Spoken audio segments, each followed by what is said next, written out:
I've already have my concealer, I already fixed my brows, and I already have primer, I already prep my skin. So before applying the foundation, I'm going to apply BESHIE. So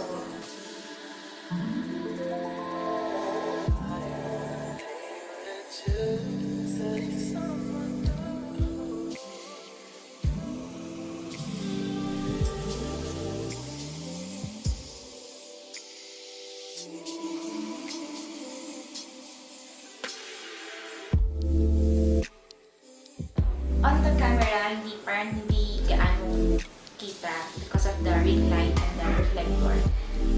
Pero kung titingnan mo siya without the lights, medyo ano na yung color niya. But it's okay. Then, what will I do? Tsaka ako maglalagay ng silicone-based or wax-based foundation or BB cream. So, these are the foundations I've tried and must say na hindi nagkakaroon ng separation sa liquid lip and cheek tint device, or if ever there's a separation, hindi gaano halata. Nilalagyan ko muna ng foundation yung areas na wala from lip and cheek tint na makeup.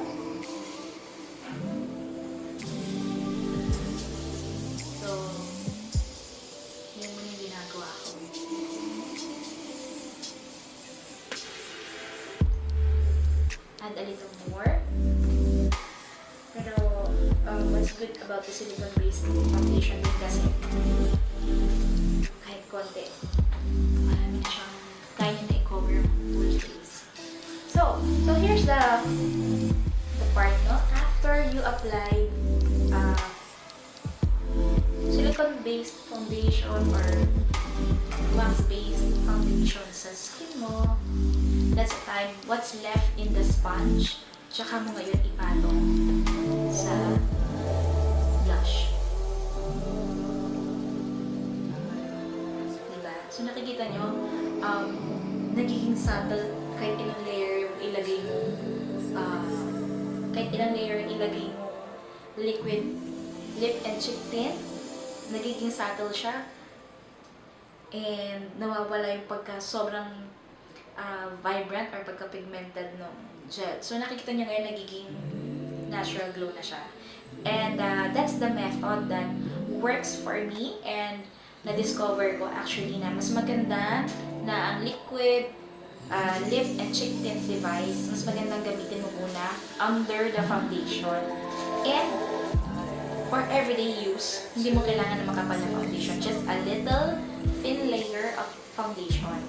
Kaya ito nga, it's buildable. So, and for sure, sa shoot, hindi naman pwedeng hindi ikat ng powder to kasi habang nag-shoot, magpapawis or mag-oil si model. So, of course, for this one, para tumagal ang staying power ng lip and cheek tint and the powder, kailangan iset mo to ng powder.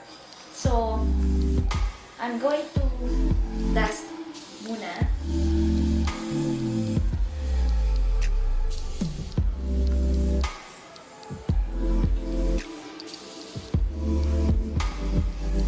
Little dust lang ng powder because we really want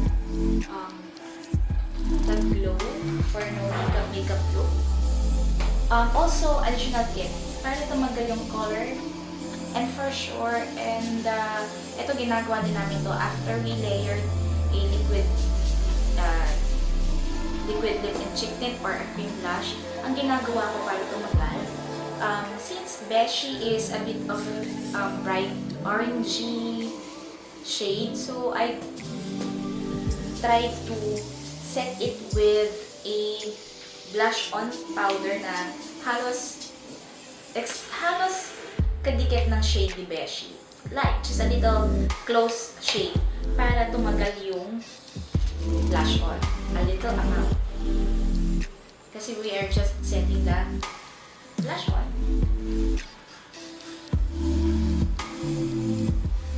See?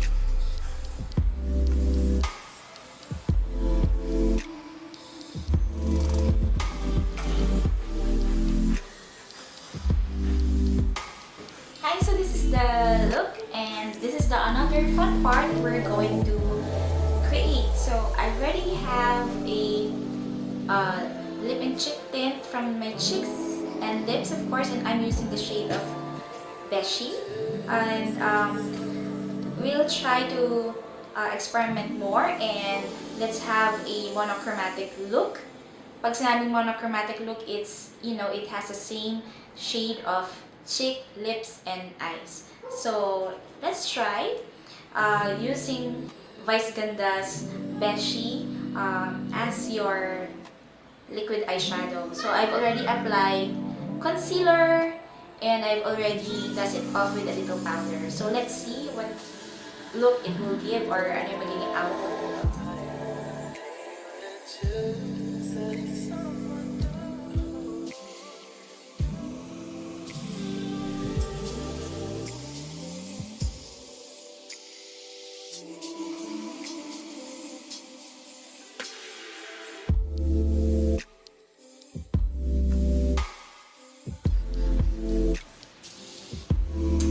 After we apply the lip and cheek tint sa eyes natin, let it dry for about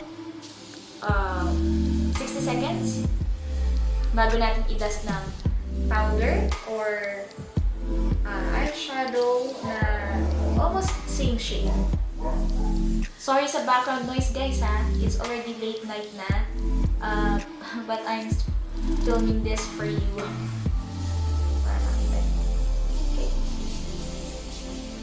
So, nilalagay ko yung lip and cheek tint, hindi lang sa lid, up to the crease, right? So, tinaas ko siya. Since it gives a subtle color. Ito yung maganda sa lip and cheek tint device. Very subtle, buildable. Ayan tayo ng same shade. Almost same shade. Pwede mo rin gamitin yung blush. For the eyeshadow, I'm using also the same color na nilagay ko sa cheeks. As for overall eyeshadow color, tap the excess.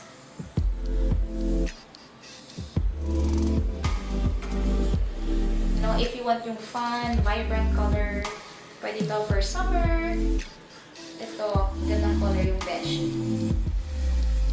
This is the look na using Vice Ganda's liquid lip and cheek tint. So, hindi lang for cheeks, for lips, but also sa eyes. Ang ganda. I like the color. It's very vibrant. You could wear this without mascara or liner, or pwede naman din to make your eyes more awake. You could apply white or flesh liner for the inner waterline, and you could also add mascara. Curl your lashes and apply mascara, and you're good to go. Check that device. Pwedeng gamitin with the foundation. However, choose the foundation na talagang mag-blend maigi sa lip tint ni Vice Ganda. So, I've said a while ago that pwedeng gamitin, you could pair it with silicone-based, wax-based, or pwede rin BB cream. Again, maybe it works for me, but not for you. But anyway, makeup is a learning process, no? And you just have to experiment. But for me, ito yung na-discover ko na pwede pala siyang gamitin under the foundation. So this is the other look. No, I just amp up the everyday makeup look by applying eyeliner and mascara. So yeah, so Vice Ganda's water gel lip and cheek tint. No, hindi lang siya for lips and cheeks, but we could also play it by applying it as a liquid eyeshadow or liquid eyeshadow base. You can top it off with eyeshadow powder or blush on with same shade, or you could leave it or wear it alone. So yeah, it's a well thought because they created I think 8 shades na pwedeng pili, and it complements to any skin tone. So for me, what I love and complements for me is BESHIE and CHOS. So that's it. So this is the look. This is the outcome of doing experiments and just being, go beyond defying the norms of makeup. Kasi most of us, diba, sabi nga, it's impossible na apply ito with other foundation, but it's also a matter of how we apply it and the method na gagawin natin. So, it's all about experience. Hey Virgins, thank you for watching this video. Be sure to give this video a thumbs up. Don't forget to subscribe to my channel and hit the bell notification to be updated for my new videos. Thank you so much for watching, guys. Thank you for your support and see you on my next video.